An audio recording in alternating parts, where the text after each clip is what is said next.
Welcome to the Secular Dharma Foundation podcast. These episodes are available at no cost on multiple streaming services. The podcast is intended to provide an open dialogue, inviting a wide range of perspectives to subjects related to secular issues that align with our mission. We hope you enjoy. This is Dave Stink here once again with the Secular Dharma Foundation for another conversation with my new friend Mitch Takefman, who is a Buddhist a writer. He's a meditation teacher and a publisher. How's it going, Mitch? It's going great. How are you doing, Dave? Pretty good. Nice day here in Colorado. And you're in Montreal or you're in Quebec? Montreal, Quebec. Okay. Quebec's the province, yeah. Okay, cool. Yeah, I'm sure you guys are probably still pretty cold up there. Not too bad. About 20 degrees Celsius, about 68 years Fahrenheit. All right, I'll take that. That's a good day. So we definitely want to talk about your books and some of the stuff you've written, but because we talk a lot about meditation and meditation practices, I always find it's helpful to start. What is your practice, meditation background, and orientation towards Buddhism, Dharma, mindfulness? Could you just kind of walk us through your orientation into this space? Sure. I've been doing this an awful long time. I started meditating when I was 17, which is a long time ago. And I was brought into meditation at the time in the early mid-70s. There really was here, at least, only Transcendental Meditation, TM, Maharishi Mahesh Yogi. And then when you're 17, it was additionally cool because the Beatles were doing it, the Rolling Stones were doing it, all that sort of star power. So it was a natural thing to draw a 17-year-old kid who was looking for something, not sure what he was looking for. But it was my first entree into meditation. I later grew a little disillusioned with Maharishi and some of the things that were going on, and I knew that it was time to move on. That's pretty common. Let's circle back to that for a little bit, because I think there's a lot of stuff there. What was it about what was the initial experience where you maybe realized that your mind was like a thing that you could explore? I would imagine that must have been part of it. Was that early on? Was that kind of a big moment for you, or was it more gradual? Actually, there was a book that blew my mind. It still does. I've read it maybe a dozen or more times. I've even published it in our publishing company. The Tao Te Ching is what came first. Okay. Yep. And the Tao Te Ching just opened my mind to so much. And from Tao Te Ching in those days, I found Ram Dass and a bunch of other things that were just going on. The early 70s were a wild time. Yeah, because now it came out in the late 60s, didn't it? Yes, exactly. Yeah, okay. And that was a big book for a lot of people.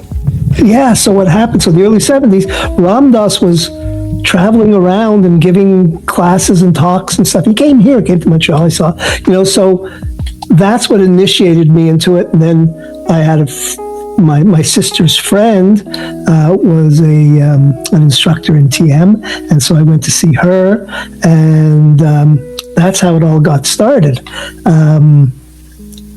It was really something, but when I found Buddhism, when I made the tour, it was like I didn't find meditation through Buddhism. I found Buddhism through meditation. That's a common tale probably back then. That was more the case. So you kind of do TM, which is basically fundamentally from kind of a science of mind. It's really attention training. You have a mantra, you come back to it. So when you kind of did that, maybe kind of did that for a little while, and then what was the next? Was it Vipassana? What was the next thing that you got into from a contemplative practice, and what was the content that maybe led you into Buddhism?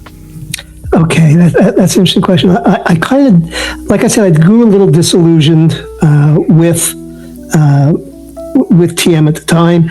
They were making some silly claims that if you practice enough, you'll be able to materialize through walls or fly, or just nonsense. And that sort of turned me off. And I started to say, well, I want to find the roots to all this. And that's when I did my tour, and I was going to college around then, and my undergraduate degree was in comparative religions and philosophy, so it helped. I kind of did a tour as I learned, the tour through Taoism, Hinduism, all the Eastern religions. Sure. But when I got to Buddhism, something clicked. And it was hard for me, because originally, I thought, oh, well, you have to have a lineage. You have to, are you into Theravada? Are you into Mahayana? Are you into Zen? Where are you going? Yeah. And there's parts I'd like in one, and parts I'd like in the other, and parts I didn't like. And so it was a little confusing.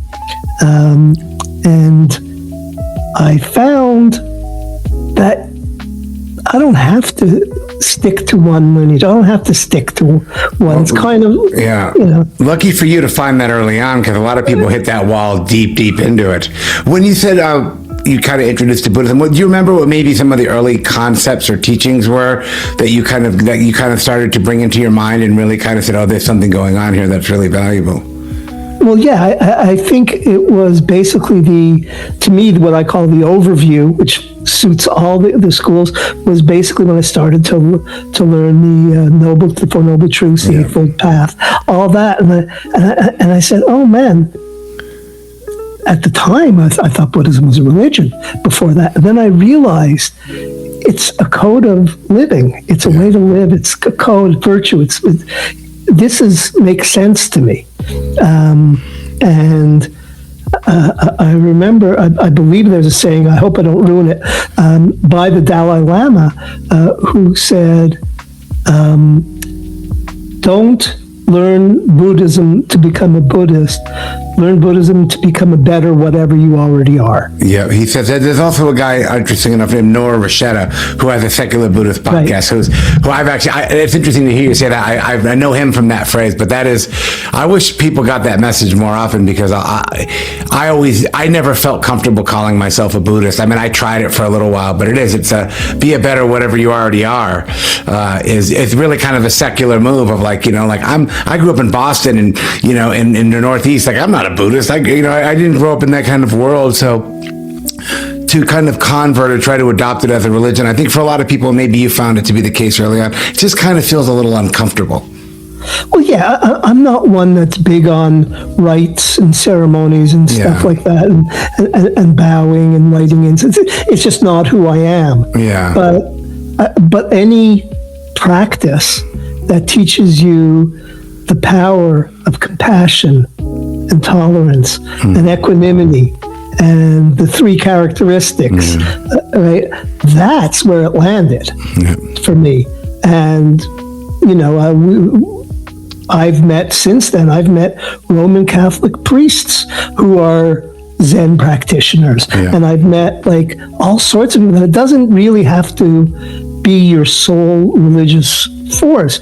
It truly does make whatever you are better. You just become a better person. Yeah, that's right. I couldn't agree with that more. I think actually by becoming a Buddhist, you kind of become less of a Buddhist. I think it's kind of counterintuitive that way. You miss out from the width of other things that you can draw inspiration from, different practices, different religions, different philosophies, different therapies. And nowadays the whole world's kind of going contemplative, I think, in many ways. Yeah, and so when I teach, I have what I teach practical Dharma. That's what I call it. And that's basically, it's really interesting to realize that a lot of this was written down 600 BC, something like that.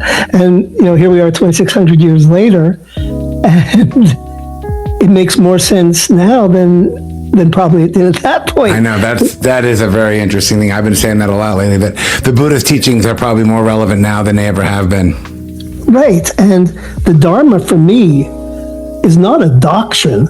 it's a set of tools for seeing clearly and for living ethically and relating to experience without adding unnecessary suffering. That's basically what it is to me. And so in my practical Dharma, I teach, okay, well, here's what was written by Dogen or whoever thousands of years ago. How does this fit into 2026?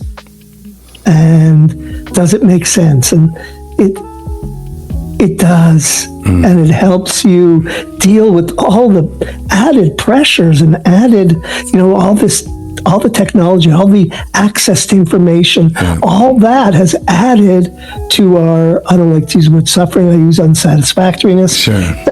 And it adds to that because we're constantly weighing things, and we have more that takes us away from our attention, from our presence, and takes us to places that are not helpful. Yeah, I think that, they use words like ignorance and delusion, but I think actually the human experience by and large is just the experience of being confused. We sort of don't know what to do. I don't even know what shoes to put on when I walk out of the house in the morning. And I think what it does, it helps us get a better sense of being confused is okay, but then we can make choices that are skillful and moving in that right direction. And right now, because of all the, the digital stuff and the information, it's like, I think you think we're supposed to be less confused, but I think people are finding that they're just more confused about a whole range of things. So true. And everything seems to be like we can't just respond.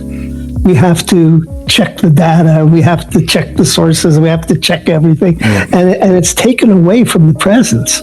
Totally. So I think it's a dynamic thing. I think Buddhism or Dharma or whatever you want to call it, it's dynamic. And I think it's grown to be relevant 2,500 years later. Yeah, it adapts. I mean, if Buddhism has to play by its own rules, which I suspect it does, then it's changing. If everything is constantly changing and evolving, then that means the Dharma has to constantly change and evolve. Exactly. Awesome. So what was where did you go to from there? You go to TM, you learn about Buddhism more so from a philosophical point of view, obviously ignite some deep interest. Where did you go to in terms of like practice orientation? Was it Vipassana or Zen, or where was your trajectory here kind of with this stuff? Yeah, I've really experimented with a lot of different contemplative methods. I in one of my books, it's called Your Life, Your Practice, I go through in that book maybe 50 or 60 techniques that anybody could use. Because here's the thing, Dave. You go to a certain school, I'm not going to pick one, I'm not going to... Sure, I get it. And they'll say, okay, do breath work and you're fine, you're meditating. Yeah. Well, I think it's been proven that like 25 to 30% of the population is not comfortable with breath work. They freak out. Am I breathing right fast? Am I breathing too slow? Am I doing it right? That was my experience.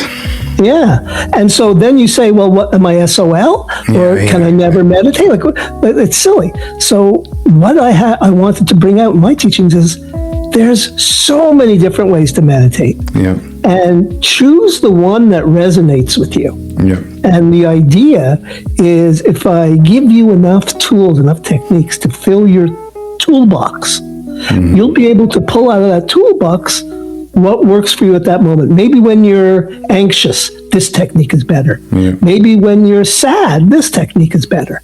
Maybe, so you find out what works for you. And that also is true of how we meditate. So,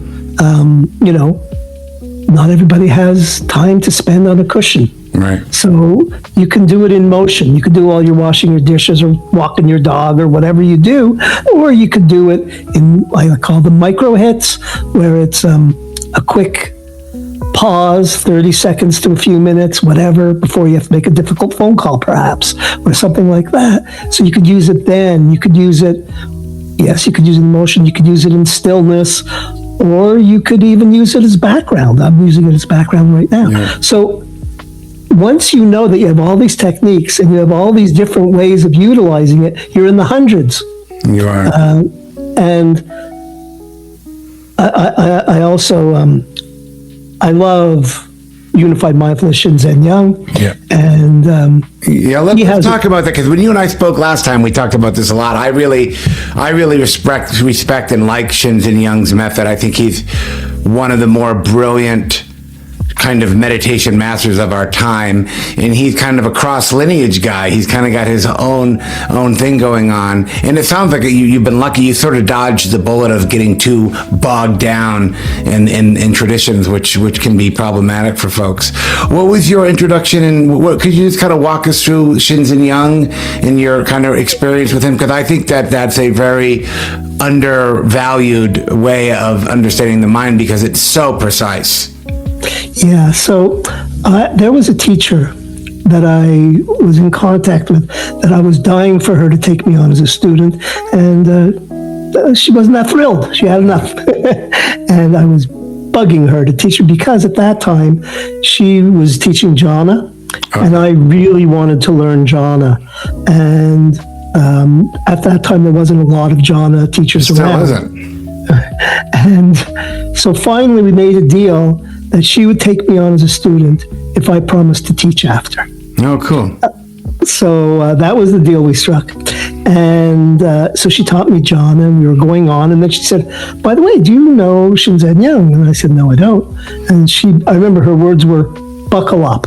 Yeah, that's sage advice. And she took me through, she was a student of Shinzen's too, and she took me through the whole thing, and I eventually went and got certified and that sort of thing. But back to Shinzen, we were talking earlier about how we meditate, when we meditate, that sort of stuff. Shinzen has a great quote, which is, meditation is not something you do during the day.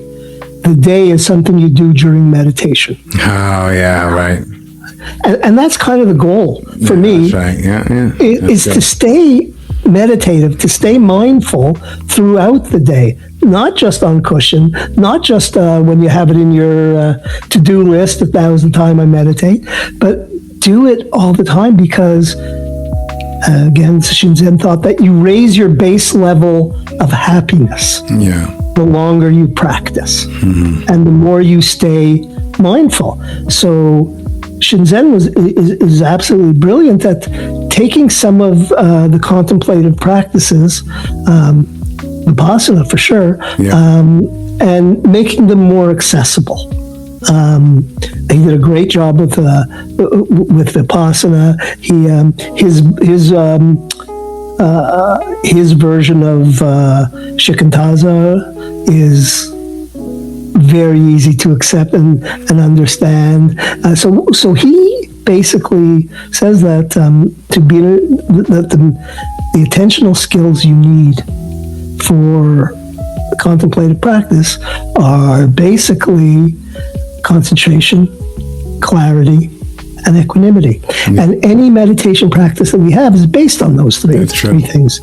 So once we are comfortable with our concentration, our clarity, and our equanimity, and they are attentional skills, so you can build them and you could get stronger at them. You do get better at them the more you practice. Then you can go to, it doesn't matter what you do, whether it's Shikantaza or Vipassana or Metta, or it doesn't matter what it is.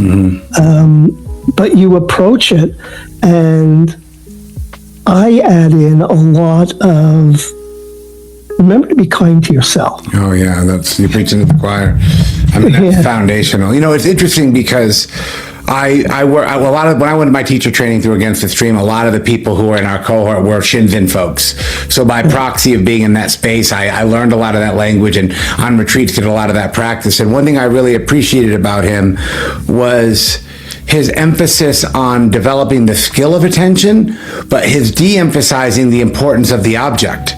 because I had, and a lot of people have this experience. You mentioned the breath can be challenging, is that people with PTSD symptoms like I had, when you overforce the attention, you actually trigger fight and flight, and it just puts you way out of balance. And one thing I really loved about his method was he gave up what he all called, you probably know, a broad object, where just whatever, and this is so brilliant, whatever object is arising, noticing that. And his and I still steal this all the time, or borrow it, or whatever I do with it, but the whole see, hear, feel thing, and his understanding that basically the mind is a video channel, there's a video track, there's images, and then there's an audio track.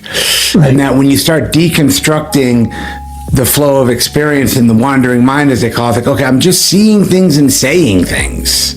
Right. I remember, and I kind of know this as a meditator for years, but just giving it in that really clear language, like it was almost like a movie. You have a video track, you have an audio track. It allowed me to disidentify with my thinking and not get so captured by it that it really actually blew my mind. 15 years into the practice, like being like, God, this is brilliant. And how did nobody, explain it like that before? Yeah, so it was kind of like, the Mahasi tradition of noting and labeling. Definitely. But he simplified it by cutting it down into see, hear, feel, and rest. Yeah. Rest is defined as the absence of a sensory event arising. Yep. Right. Yep. Which is brilliant because, like you said, it's a combination of vipassana and shamatha. Yeah. And in the same meditative experience, like sometimes there is nothing arising. That could be sunyata, it could be a lot of stuff. A lot of things. But appreciate it. It could even be nibbana, right? It could even be that non-reactive dimension of mind. And I still use that method a lot. I don't even know that I'm using it half the time. Right. But yeah, it's a wonderful practice. And, it opened my eyes to so many other practices. Self-inquiry,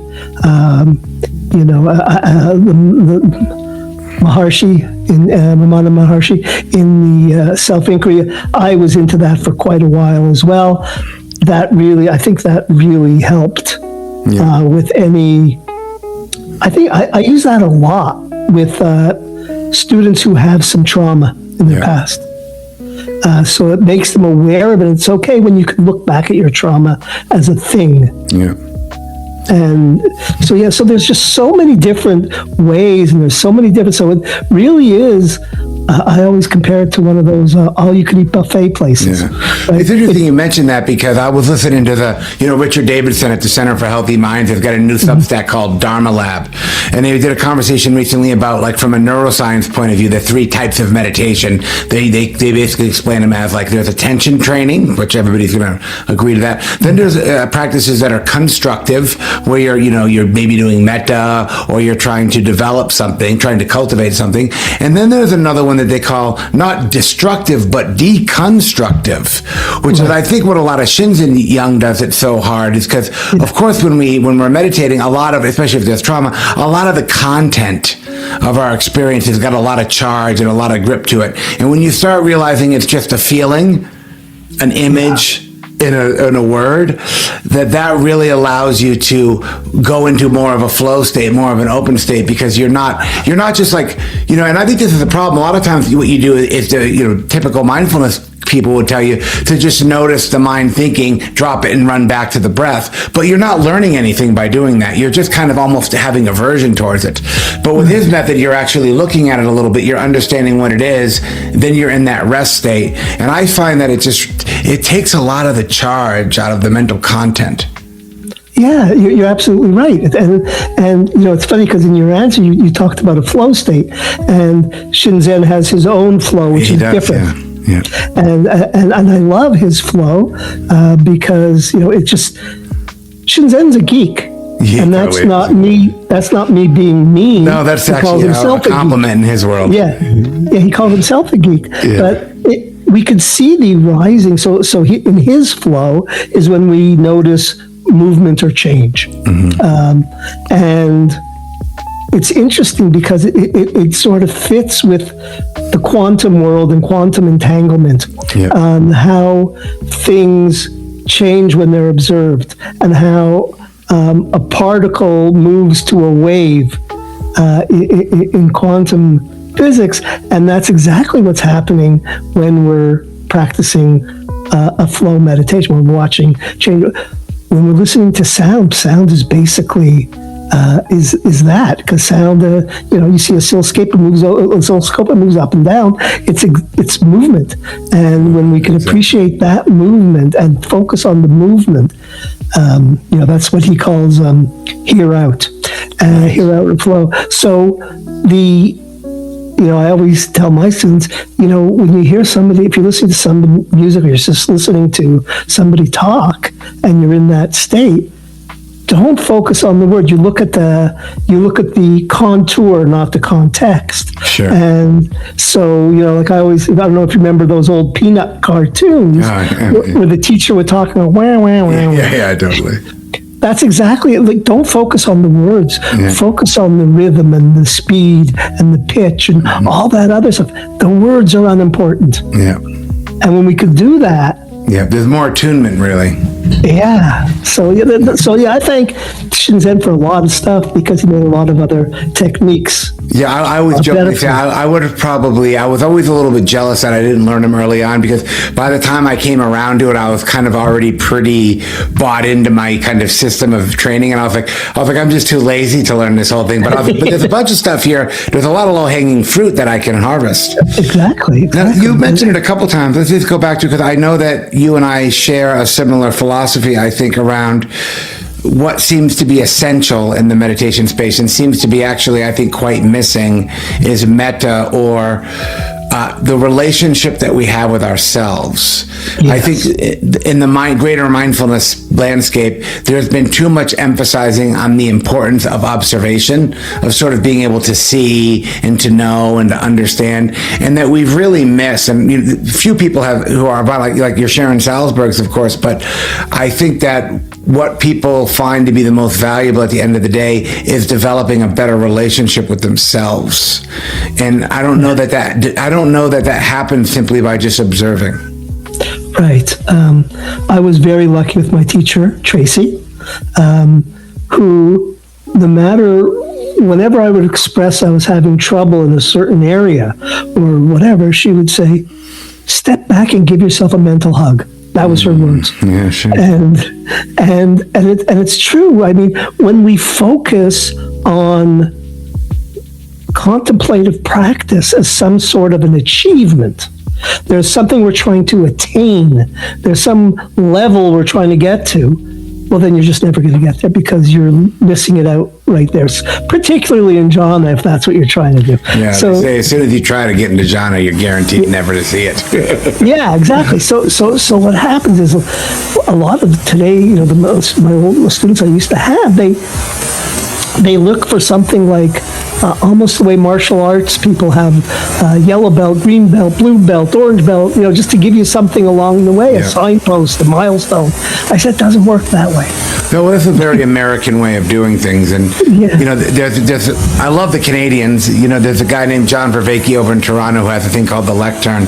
And a lot of the research he's been talking about is that really, ultimately, the goals matter, and if your goal is some future destination that you're going to arrive at, the present moment experience is always going to be a little bit unsatisfying because you're not there.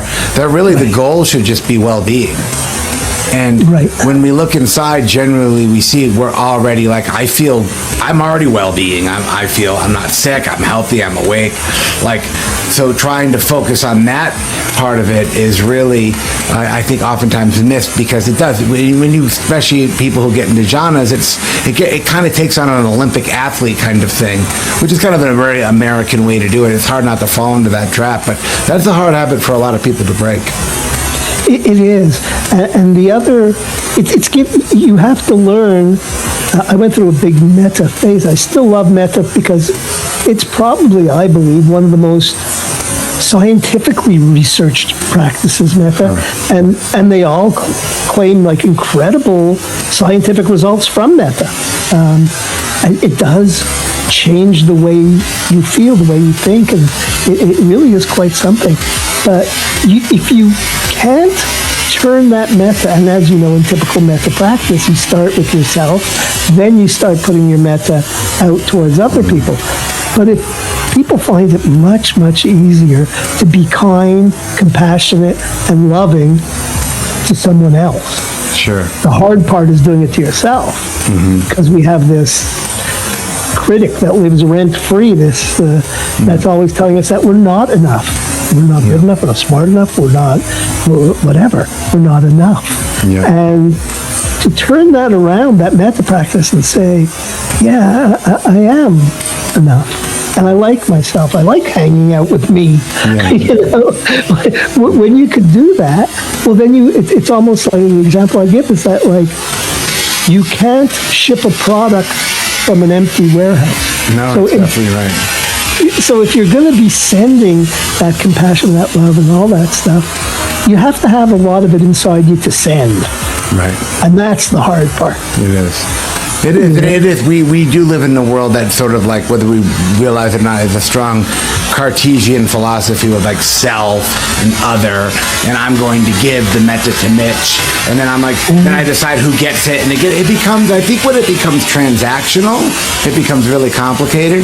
That's why I don't really like the categories. I generally don't teach it that way. That's kind of a Visuddhimagga way of doing it.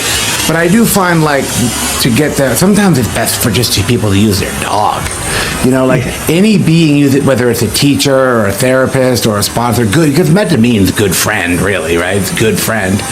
That a lot of times using the imagination to be with that can kind of prompt it. But one thing I find about it, too, that's sort of tragic is people think it's like a long, hard road, but usually people, when they commit to a metta practice, they find it's actually not really that long. And this is the research suggests, 90 days of this stuff, you really get a felt sense of what it is. It's not conceptual. It's not a product that I either have or don't have, or that I can give away or that I can receive. It's actually, I don't know, maybe it's just actually fundamental. Yeah, it's funny. I was speaking to somebody the other day, and he was telling me that his religious background is that, like, the main, this is he's telling me, is the question of why are we here, is he says they believe, and his belief is that God is compassion. And that he created everything so we could spread that compassion. Sure. And so that we could feel that compassion. And when we feel compassion, we are feeling godly.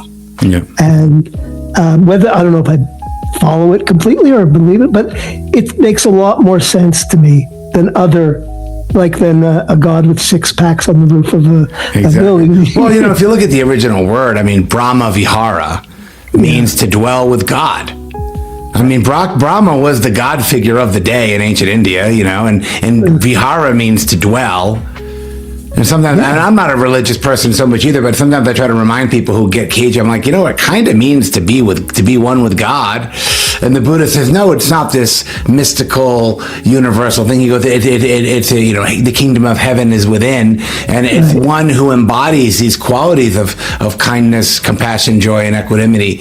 And so it's interesting that, that's the word that he used, and he turned it on its head, as he often did. So I've become a lot more open-minded around that kind of stuff, and people who hold it that way. It would be really hard for me to make an argument with what that guy says. I'd be like, that sounds about right. Yeah, exactly. And so when we get into religion, the idea is everybody has a different view of what God looks like and does and doesn't do. But the idea of him being all loving or all compassionate or whatever, that's really the basis of all religions. Sure. And the closer we get to that, the closer we get to being godly. Mm-hmm. So, I've had jhana experiences, higher level jhana experiences. Sure. Where I've experienced, I call it experiencing the universe, but you could easily call it seeing God. It doesn't matter. They're just words. There's no words for a lot of these things. So, but that feeling of being one with the universe, which is what the upper level jhanas can do, that dissolution of duality. Yep. That, to me, is a religious experience. Sure. I don't know what religion, but it's a religious experience. Yeah, it's almost like as soon as you try to put a word on it, you've kind of watered it. That's the limitations of language. Let me ask you this, because you're bringing it up right now. We are the Secular Dharma Foundation, and one of the conversations I find myself having that I'm kind of tired of having, but by my own fault, I'm having it all the time. A lot of people think secularity, or secular, is also a grossly misunderstood word, and a lot of times people think that secular is like the opposite of religion or anti-religious, and I don't see it that way. I think secularity is a tolerance for all religion, and it's really about more about tolerance, more so than about. It's not like atheist. I think it's pro-religion, but it's really pro whatever the individual needs to hold as that religious experience. I kind of see it the same way. Yeah.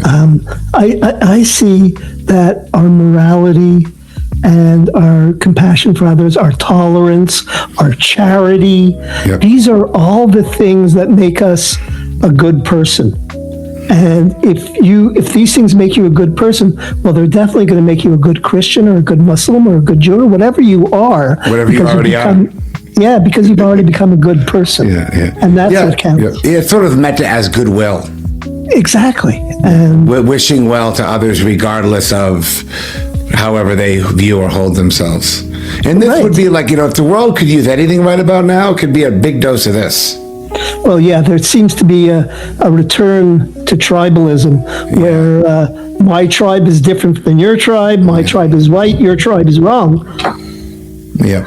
And that's the opposite of the way we want to go, I think. And now we're back into fixed views, as the Buddha was about. This is great. This is really great. I do want to talk. I know you're a writer, so I want to explore that a little bit with you, because I know you've done a lot of work there. What was your, what inspired you to start writing books? What was your first book?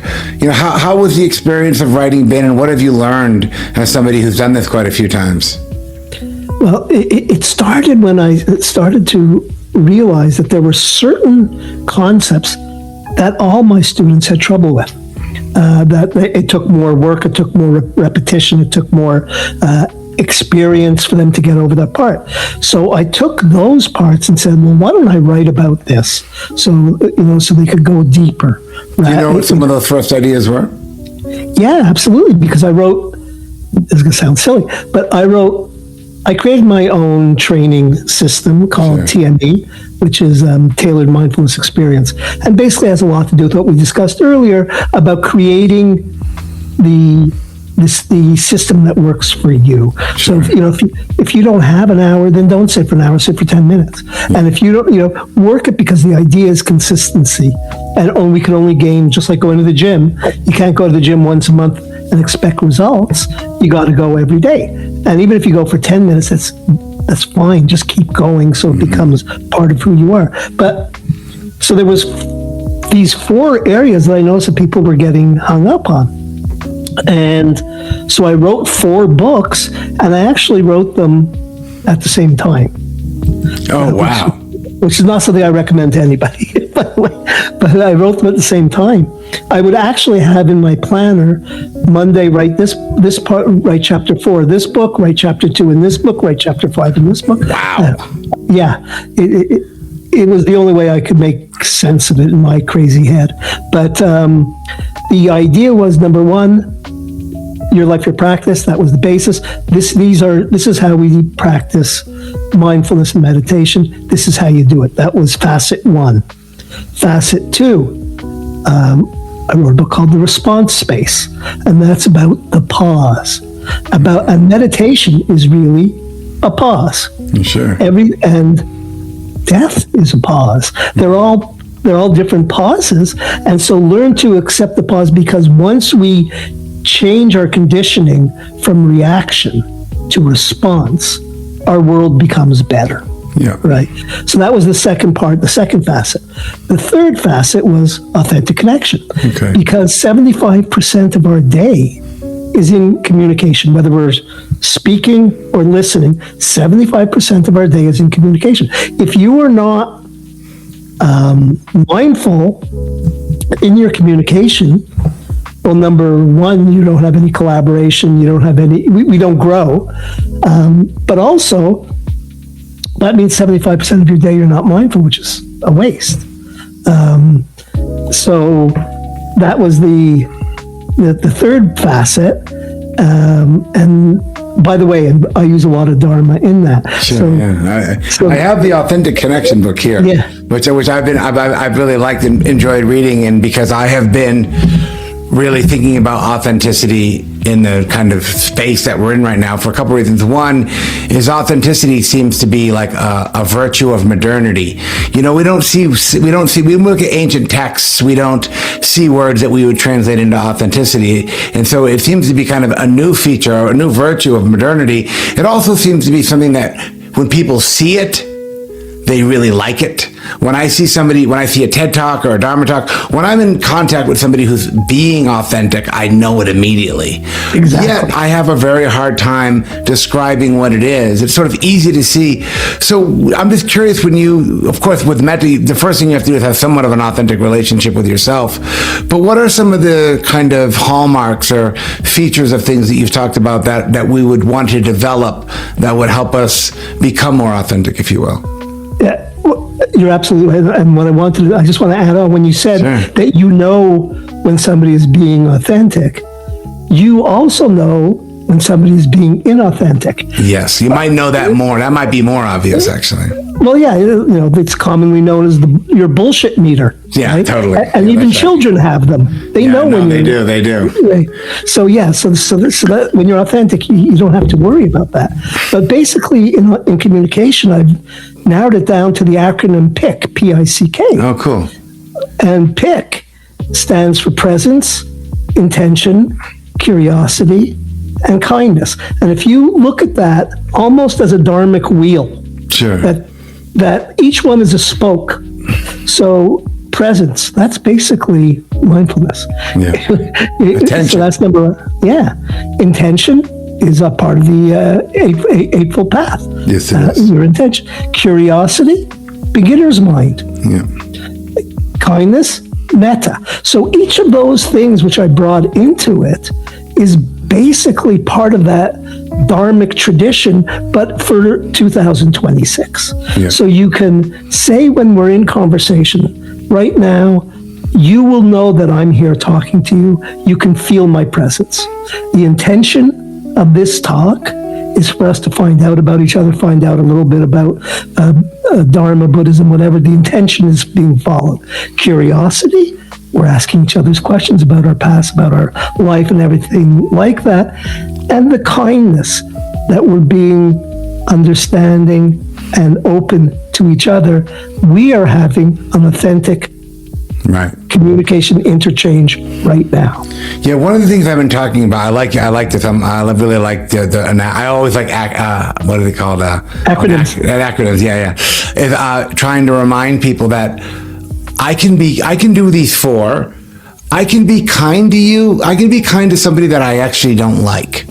Absolutely. And that to me is a very advanced practice right now. I can be kind to somebody that I don't particularly like, that I don't particularly agree with.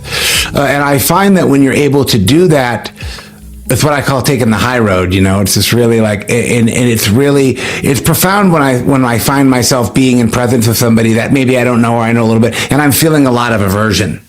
I don't want to be present for them. I want to disconnect, and then that creates a lot of tension. So I can notice myself doing that and be like, this is not what I've been training for.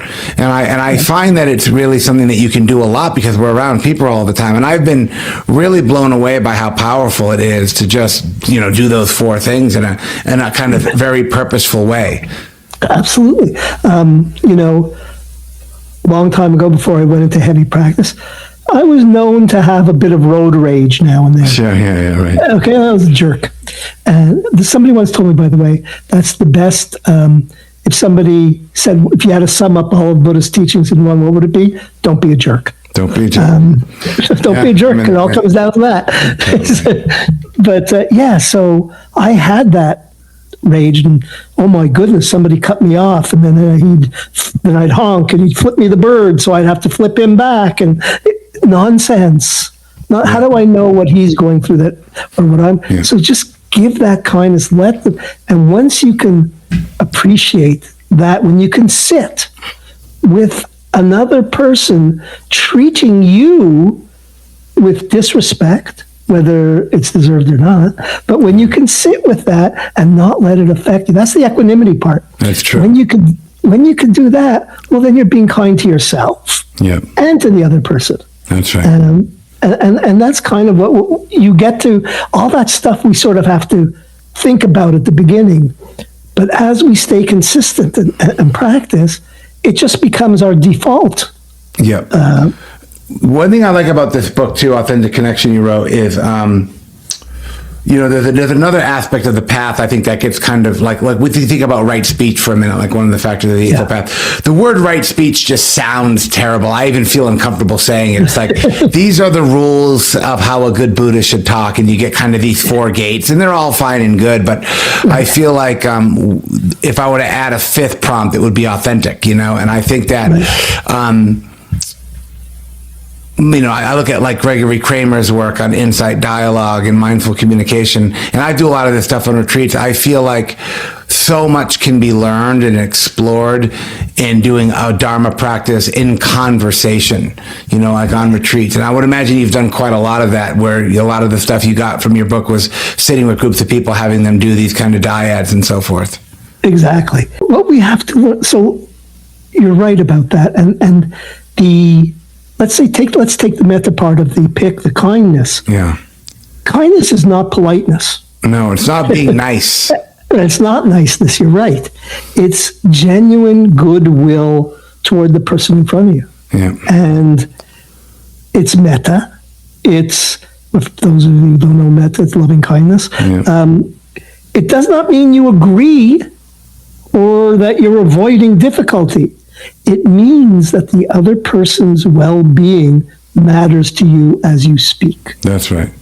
And that's what this teaches you. That the people say, "Oh, you just can't express yourself, or you can't your faith." No. That's the opposite of authentic. Yeah.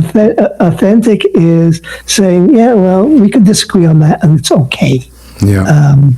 But we don't have to we talk about ill will. There doesn't have to be ill will in one of the 5 hindrances. Right? And one of the things I think that you've probably seen this, I see this all the time, and it kind of bugs me a little bit, is like there is a tendency in most Buddhist communities to have that conflict avoidant, overly nice, we don't want to, and we all know like conflict is a huge part of human life. Mm-hmm. And being avoidant of that is just aversion. It's really unhelpful. And so I think that it's important to do exercises like this, because a lot of times authenticity is there can be conflict in that, and we should be able to navigate our way through that conflict. Exactly. And it's like there's a Thich Nhat Hanh quote that I was giving a class on. I said, "Man, this is the most obvious thing you're going to hear, but then we're going to talk about it for an hour." Yeah. Because the quote is simply, you probably heard it, when you're drinking tea, drink tea. Yeah. And you're saying, "Oh, Captain Obvious, what the hell?" Okay, here we go with the pithy shit, right? Yeah. But think about how many times you're drinking tea. I'm guilty too. In the morning, I'm drinking tea, but I'm also doing the crossword puzzle and looking at emails, and I'm not drinking that tea. I'm doing a million other things. Exactly. And when I could stop and say, "Oh, the teacup feels nice and warm in my hands," mm-hmm. and and the smell's nice. And when you stop, so even the simple things. When you're drinking tea, drink tea. Like, is this what you found after like 80 years of meditation? No. But people forget the simple things. Yeah. They forget that this is what we are, and we can't do everything to everybody. And that applies to kindness, and it applies to every other situation. That just face it. So if you are with somebody who you are in disagreement with, you can be in disagreement, but be in that disagreement without meanness. Yeah. With kindness, and it's okay. Yeah, I think that unfortunately for people, that's kind of an advanced skill. Like a lot of people just can't navigate that. Yeah, but that goes with the consistency. If you keep doing it, it'll come. It'll come. You won't realize. The best way is, sometimes people say you haven't seen for a while, and then you go out for dinner, and they go, "Wow, you've really changed." You don't see it in yourself. No, you don't. But everybody else sees it. I've seen marriages between the marriages that some of my students were having, how the wife, in this case, said to the husband, like, he's totally different. Mm-hmm. He's totally different, and he doesn't see it, but she does. Yeah. So. Yeah.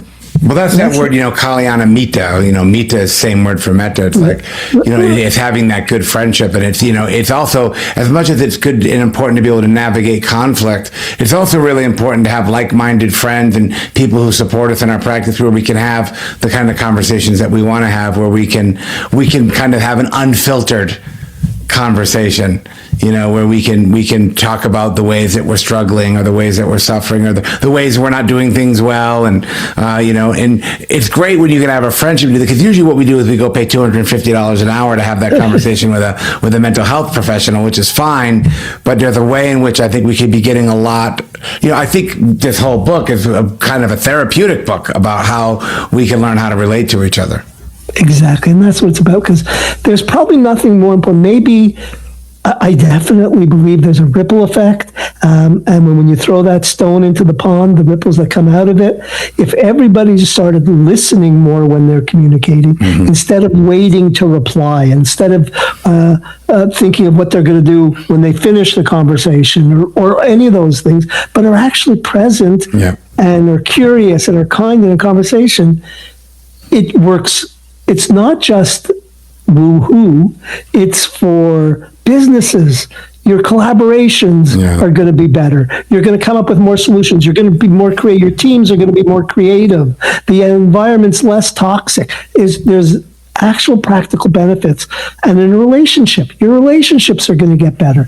It's going to affect every part of your life when you can communicate more authentically. And that is the reward in itself. And people feel it from you. 100%. Mm. And that's one of actually, you nailed it. That's one of the first questions I ask is, I'll say to a student, okay, who would you say in your world is a good communicator? And then they say, oh, my cousin so-and-so. Sure. Oh, okay, why? What does he do?